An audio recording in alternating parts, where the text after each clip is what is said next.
اعوذ باللہ من الشیطان الرجیم بسم اللہ الرحمن الرحیم۔ السلام علیکم۔ آج میں آپ کی خدمت میں قرآن پاک کی 37ویں سورہ صافات لے کر حاضر ہوئی ہوں۔ صافات کے معنی ہیں صفیں باندھنے والے۔ اس کے 5 رکوع اور 182 آیات ہیں۔ اس میں بتایا گیا ہے کہ دنیا کو بنانے والا صرف خدا ہے اور ہمیں اللہ ہی پر یقین رکھنا چاہیے اور صرف اس کو اکیلا ماننا چاہیے، اور حضور صلی اللہ علیہ وآلہ وسلم کو تسلی دی گئی ہے کہ دیکھنا کافروں کا کیا انجام ہوگا جو کہ تمہاری بات نہیں مانتے۔ اور اس میں حضرت ابراہیم علیہ السلام کا ذکر ہے جن کو خلیل اللہ کا لقب ملا، اور اسماعیل علیہ السلام کا ذکر ہے جن کو ذبیح اللہ کا خطاب ملا۔ یہ کہ حضرت ابراہیم علیہ السلام کی عمر 120 سال تھی اور ان کی بیوی کی عمر 90 سال تھی جب اللہ تعالیٰ نے ان کو حضرت اسماعیل جیسے پیارے بیٹے سے نوازا جو کہ سارے نبیوں پر چھا گیا۔ حضرت اسماعیل علیہ السلام کی عمر 8 یا 9 سال ہوگی جب حضرت ابراہیم علیہ السلام نے خواب میں دیکھا کہ وہ اپنے بیٹے کو ذبح کر رہے ہیں۔ پہلے دن دیکھا، پھر دوسرے دن دیکھا، جب تیسرے دن دیکھا تو ان کو یقین ہو گیا کہ اللہ تعالیٰ مجھ سے یہ کام کروانا چاہتے ہیں، اور ان کا ذکر میں آپ کو پہلے بیان کر چکی ہوں۔ اس میں لوط علیہ السلام کا ذکر ہے، اس سورہ میں نوح علیہ السلام کا ذکر ہے، اور یونس علیہ السلام کے واقعات بھی بیان کیے گئے ہیں۔ کفار کہتے تھے کہ فرشتے اللہ تعالیٰ کی بیٹیاں ہیں، تو اس کی تردید کی گئی ہے کہ کفار خود تو بیٹیوں سے نفرت کرتے تھے، ان کو زندہ دفن کر دیا کرتے تھے۔ اور اس میں ذکر ہے کہ مسجد میں صفیں باندھ کر نماز پڑھیں۔ غازیوں کے گروہ بھی صفیں باندھ کر نماز پڑھتے تھے، اور صفیں باندھ کر نماز پڑھنے میں بہت فضیلت ہے۔ اللہ تعالیٰ ان سے محبت کرتا ہے اور کہا کہ صفیں قائم کرنا بڑے ثواب کا کام ہے۔ قرآن کی تلاوت کرنے والوں کی قسم جو جہاد کرتے وقت تلاوت کرتے ہیں، اور تلاوت کرنے کی بہت بڑی فضیلت بیان کی گئی ہے، اور کہا ہے کہ عبادت میں آنکھوں کا حصہ دیا کرو، یعنی کہ دیکھ کر قرآن پڑھا کرو۔ اس کی بہت فضیلت ہے کیونکہ قرآن حکمت والی کتاب ہے، اور اللہ تعالیٰ زمین اور آسمان کا مالک ہے، اور جو کچھ اس کے درمیان ہے وہ سب جانتا ہے، سب اسی کا پیدا کیا ہوا ہے۔ سورج طلوع ہونے کی 360 جگہیں ہیں اور غروب ہونے کی بھی 360 جگہیں ہیں۔ اور کیسے اللہ نے آسمان کو ستاروں سے آراستہ کیا تاکہ سرکش شیطان آسمان تک نہ پہنچ سکے اور کوئی بھی غیب کی بات نہ جان سکے، تاکہ فرشتے یہ شہاب مار کر ان کو بھگا دیں اور گرا دیں تاکہ شیطان آسمان پر کان نہ لگا سکے۔ کفار مکہ حضور صلی اللہ علیہ وآلہ وسلم کی رسالت سے انکار کرتے تھے اور مرنے کے بعد دوبارہ زندہ ہونے پر یقین نہ رکھتے تھے۔ ان کی سرزنش کی گئی ہے کہ تم جو نہیں مانتے کہ جب تم کو ذلیل و رسوا کیا جائے گا، اور پھر کفار اس دن سر پکڑ کر روئیں گے کہ کاش ہم سب حضور صلی اللہ علیہ وسلم کو نہ جھٹلاتے اور ان کی رسالت پر ایمان لے آتے۔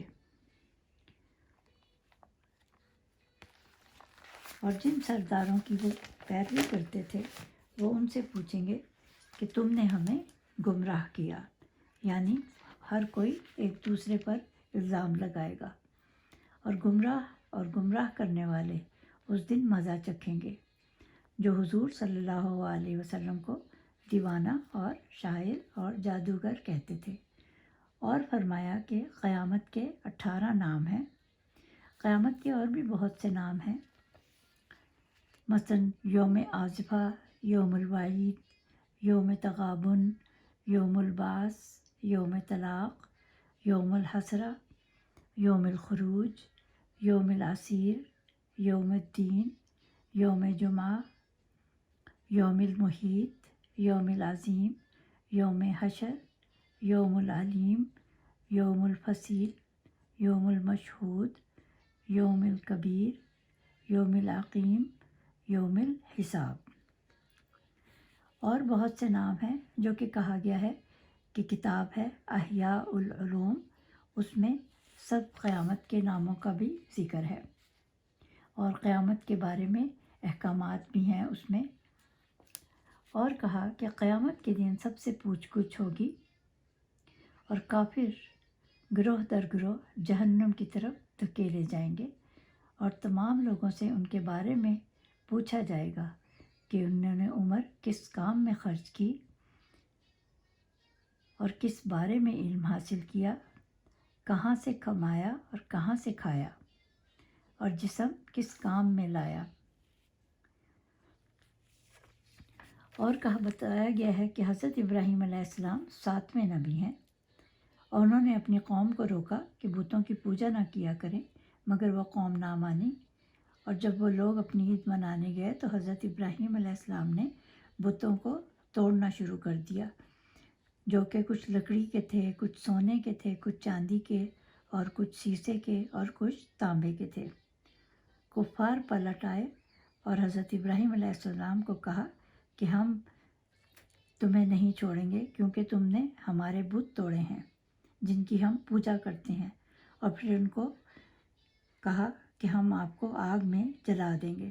تو فرشتوں نے اللہ کے حکم سے حضرت ابراہیم علیہ السلام کی آگ کو ٹھنڈا کر دیا اور آپ کو زندہ سلامت نکال دیا۔ یہ واقعہ بھی میں آپ کو پہلے بتا چکی ہوں۔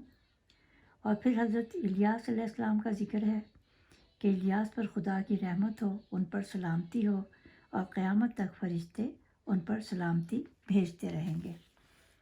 اور حضرت لوط علیہ السلام کا ذکر ہے، یہ بھی میں نے آپ کو بتایا ہے پہلے۔ اور پھر حضرت یونس علیہ السلام کا ذکر ہے، ان کا بھی میں آپ کو مچھلی کے پیٹ والا واقعہ سنا چکی ہوں۔ اور ذکر ہے کہ حضور صلی اللہ علیہ وسلم کو کدو بہت پسند تھے، اور کہا کہ یہ کھانا سنت ہے۔ اور پھر لوکی کے فوائد میں آپ کو بتاتی چلوں، اس میں وٹامن سی، سوڈیم، پوٹیشیم، فولاد موجود ہوتا ہے، اور کہا گیا ہے کہ پیٹ کے امراض کے لیے کدو بہت مفید ہے۔ اس کی تاثیر ٹھنڈی ہوتی ہے، کھانے سے بھوک لگتی ہے، کمزوری دور ہوتی ہے، قبض کے لیے بہت مفید ہے، جگر کے درد کے لیے مفید ہے، گردے کے امراض اور پیشاب کے مرض کو دور کرتا ہے، اور یرقان کے مریض کے لیے مفید ہے، اور اس کے بیجوں کا تیل سر درد اور بالوں کے لیے بہت مفید ہے اور نیند لاتا ہے۔ اور اس میں بتایا گیا ہے کہ اور کفار کو جھوٹا قرار دیا کہ وہ کہتے تھے کہ فرشتے اللہ کی بیٹیاں ہیں، اور کہا کہ کیا کفار اس وقت موجود تھے جب فرشتے پیدا ہوئے؟ تو کفار جھوٹے ہیں، اللہ پر بہتان باندھتے ہیں، جبکہ وہ خود بیٹیوں سے نفرت کرتے ہیں اور ان کو زندہ دفن کر دیتے ہیں۔ کفار کا یہ نظریہ باطل ہے کہ فرشتے عورتیں ہیں، اور قیامت کے دن جنوں کی بھی پیشی ہوگی۔